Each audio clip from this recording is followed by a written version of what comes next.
Hi guys, how you doing? Charlie and I are just here hanging out. This little guy was just born 3 hours ago, 10 p.m. He's a little guy, 6 pounds 10 ounces. He's doing great. Mom's doing great, but I am spending the day at home looking after them. So I've recorded a little bit of work for you that you can go through and work on. And I will look forward to seeing you tomorrow. If you have any questions, don't be shy. Shoot me a message on Teams. I'm going to be here all day, but I actually will be, I'm sure, have lots of time when I could actually answer a question. So don't be shy. Ask questions if you've got them. And I will look forward to seeing you tomorrow. Say bye. You say bye, Charlie? That means bye. I speak baby. Little known fact. Good morning, guys. Sorry if I sound a little tired. I'm doing this pretty late at night. But today, as promised, we're going to spend a little bit of time reviewing concepts from grade 11. And there's two main things I want to cover today. One is significant digits and what we mean by that. And then the second is just doing a little bit of dimensional analysis to make sure that we can all go from moles to mass or from mass to moles. So we'll go through this quickly. The first one is significant digits. And if you've done this before, great. If not, it's brand new to you. There's nothing wrong with that. The basic idea is this. Anytime we measure anything in science, we use some kind of device to do it. We have to use an instrument. So for example, let's look at these measurements here. They're all measured with some kind of instrument, which means they're all approximations. They're all measured to the nearest something.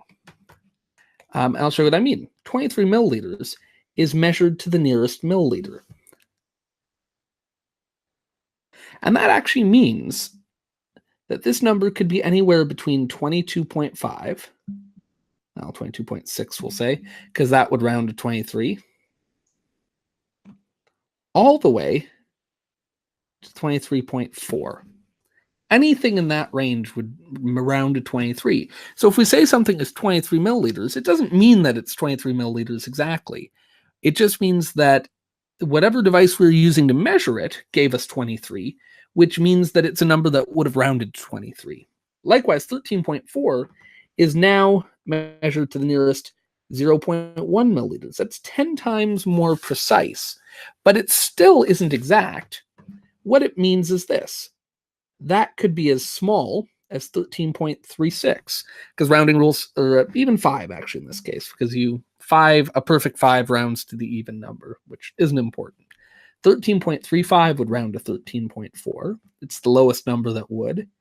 And 13.44 would round to 13.4. It's the highest number that would. So this number here actually represents a range. You try the next two, make sure you understand it, and then we'll take them up. So you can pause the video. We'll assume that you've paused it and now you've unpaused it. So 123 meters is measured to the nearest meter. And that means that the lowest number that could possibly give us that would be 122.6. And the highest number it could possibly be would be 123.4, because that would round down. And again, this number isn't exact. It represents a range. It's an approximation. Now, what do we do with 100 grams? And this is where significant digits comes in. We have no idea what this is. It could be to the nearest gram. It could be to the nearest 10 grams. Or it could be to the nearest 100 grams. We just don't know. The number is ambiguous. If it's to the nearest gram, then this would be somewhere between 99.5 and 100.4.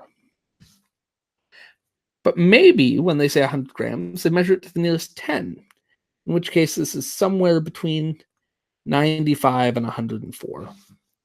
And for all we know, it's actually measured to the nearest 100 grams, in which case this could actually represent a number as low as 51, because that rounds to 100, and as high as 149, because that rounds down to 100, measured to the nearest 100 grams. And this is important because it is ambiguous. It's unclear. what's actually meant by this number. And this leads us to a rule that we call significant digits, which just means measuring which numbers or which digits in a number are actually giving us useful information. So I'm going to give you some rules here, or I'm going to share some information here, and I'm actually going to have you try and remember the rules yourself. I will say that 132 grams has 3 significant digits.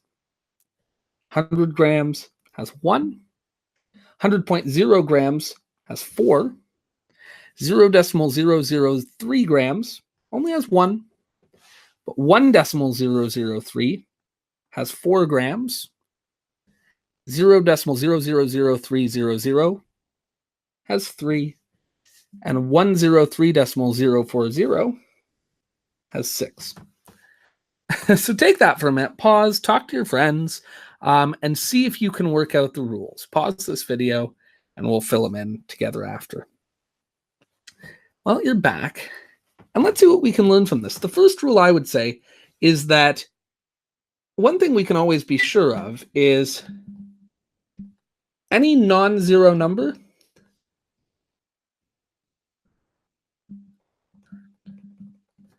is significant. And when we say significant, what it means is this: that number has been measured and it's meaningful. You actually had to look at a piece of equipment to get each of those digits. The 1 is the number in the hundreds column, the 3 is the number in the tens column, the 2 is the number in the ones column, and they all had to be measured off of some kind of device. So those are all significant. And you never have to worry. If a number isn't 0, it is significant. But now let's look at what this rule tells us. Actually, let's look at, no, that one's good. Because this can give us our second rule.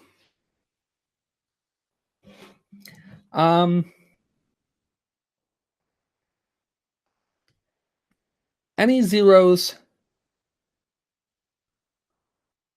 on the far right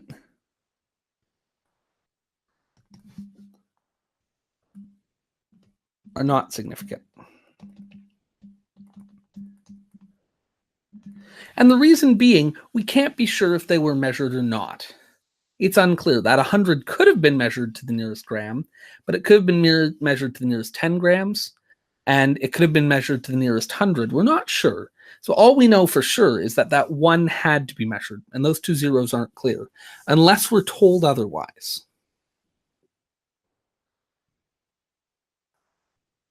So unless someone specifically says, oh, we measured this to the nearest 1 or to the nearest 10, any 0 to the right we assume is just a placeholder. We assume that it's to the nearest measured number, nearest non-zero.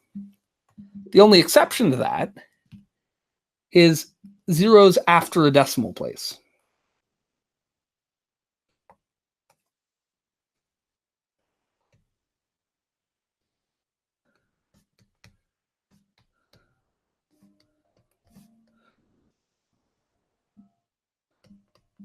So zeros on the end of a number after a decimal place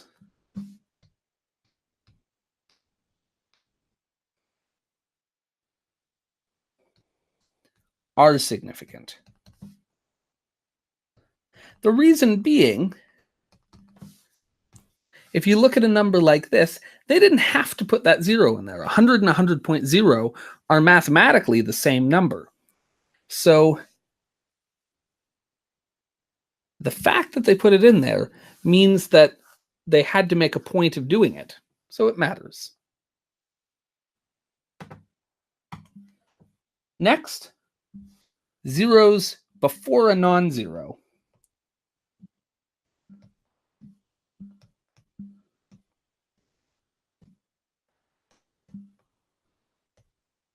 are not significant. They're just placeholders.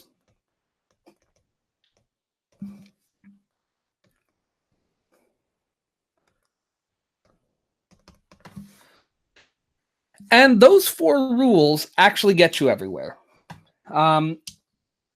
These middle numbers here, any middle numbers always are significant. So it's only the ones on the end that you have to worry about, that you have to think about. Any numbers in the middle, even if they're zeros, they count. And that's why this is 4, this is 6.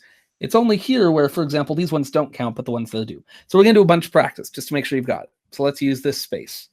Let's do some examples. So I'll give you a few first. Let's say 136.02.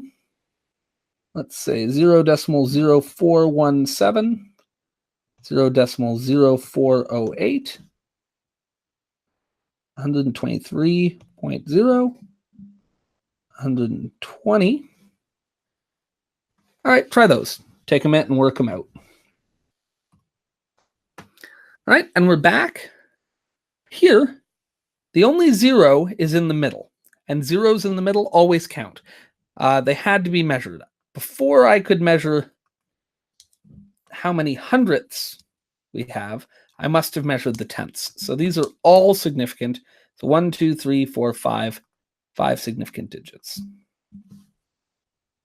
This next one, the 4, the 1, and the 7 are all measured, but these 2 zeros out in front are just placeholders.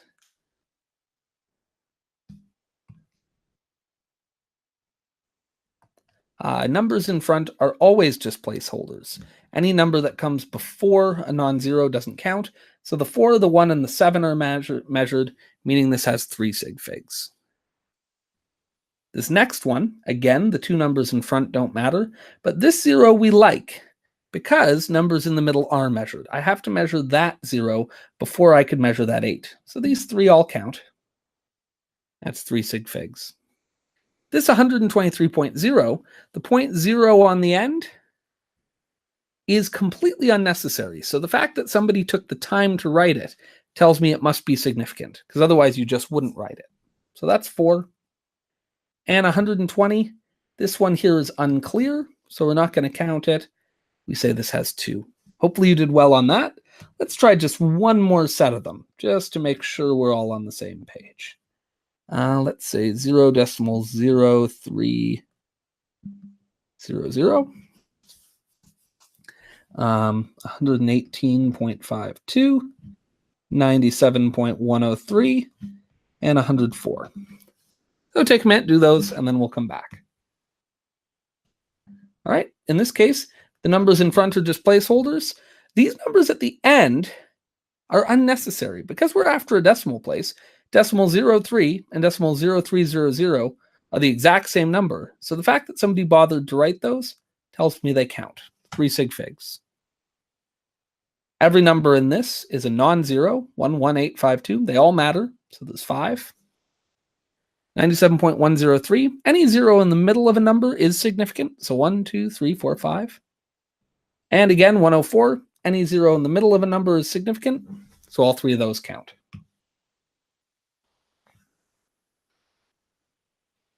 All right. And then the rules, if we remember, are actually pretty easy. For multiplication and division, the rule is as simple as this.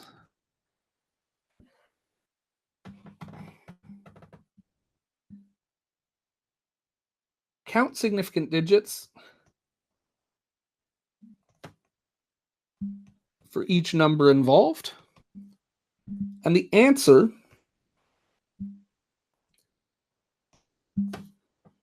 should be the same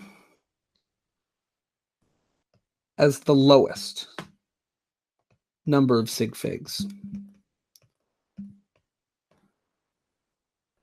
So the reason we have to do this is we have to be careful not to make our answer more accurate than the numbers we worked with. So for example, let's do 12.27 times 1.82. Do that on your calculator and see what answer you get.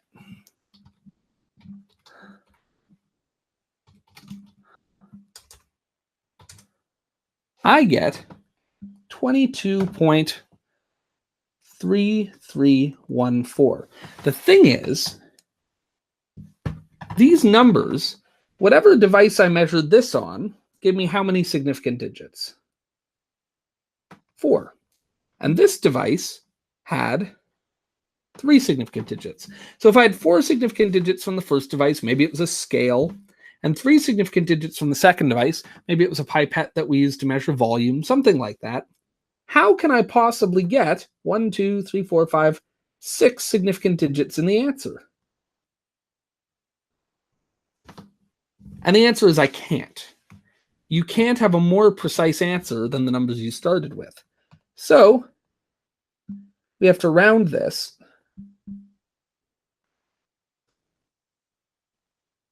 to 3 sig figs, because that's the lowest number in the question. And so we're going to round to this number. There's a 3 next to it, so this would be 22.3. I'm done. Let's try one more example. And we'll do 2 more. We'll say 1.245 times 3.8. And we'll also do 3.12 times 5. So take a minute and work those out. All right, this first one, when I do it on my calculator, I get 4.731. But again, if I look at my question, yeah, 1.245 has 4 significant digits, but 3.8 only has 2. And again, my answer can't be more precise than the numbers I used to come up with that answer. My answer can't be more precise than the numbers I used to get there, which means I can't end up with 1, 2, 3, 4 sig figs in my answer if I only had 2 to begin with. So I've got to round this to 2 sig figs, which means these 2 digits have got to go. That 3 means we're going to round down, not up. So this would be 4.7 as an answer.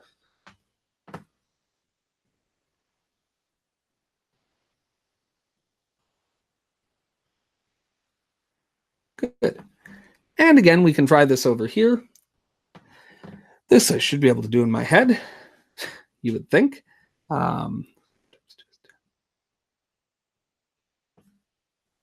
It should be 15.6, I think, but let me just try it. Yeah, 15.6. And this is one we got to watch out for. Classic mistake. Yeah, it's 3.12, which is 3 sig figs. But when we say multiplying by 5, keep in mind, don't forget, this is only 1 sig fig, which means this could be anywhere between 4.6 all the way up to 5.4. We don't know what that number is. And so the rule is, if we only have 1 sig fig here, we've got to round this to 1 sig fig. And that means that these 2 numbers are going to go. And here we have a 5, 6. This is bigger than halfway. So this is going to round up to the 2. And it's not 0.5 exactly. Or this 5 that we're rounding isn't half exactly. So this is going to round up no matter what. So 20. And remember, this is only 1 sig fig, because that 0 is ambiguous. All right, talk to your peers around you. Make sure that makes sense. And now when we're done that, I just want to mention this note, that whole numbers have an unlimited number of significance, as in counting numbers. And what I mean by that is this. If one hairdryer uses 1.2 kilowatts of power, then 2 of them use 2.4 kilowatts. This 2 would have an infinite number of sig figs. Because there's no such rounding. If I say there are 8 people in the room, I mean 8 exactly. I don't mean those 7.5, and I don't mean those 8.5.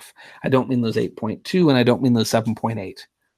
No matter how much Caleb is going to try to convince you over the next 5 minutes that I only count as 0.8 of a person, it's just not true. When we count things, that's different. Counting is infinitely significant. So any number we count has unlimited sig figs, and you don't consider it when doing your multiplication. All right, now when we add and subtract, multiplication's easy. We count the lowest number of sig figs. Adding and subtracting is a little bit different. We don't count sig figs. Here we count decimal places.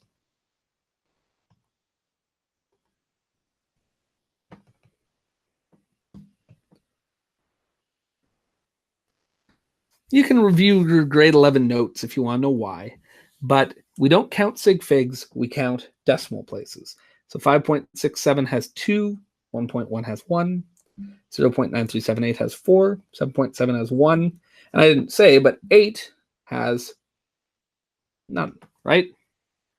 And 210, not only does it not have a decimal place, but it doesn't even have a 1. Anyway, we'll look at some examples like that. So let's look here.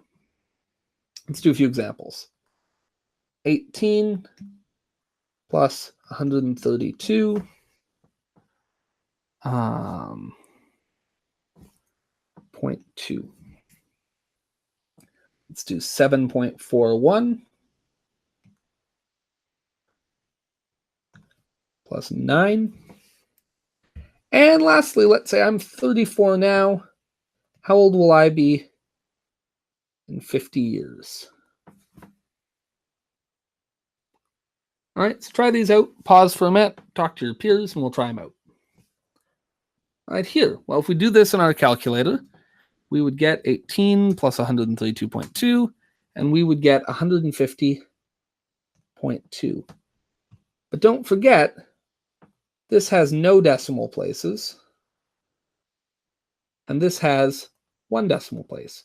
Well, we have to go with the least. So we have to make sure our answer has no decimal places, which means that 0.2 gets eliminated, and this would just be 150.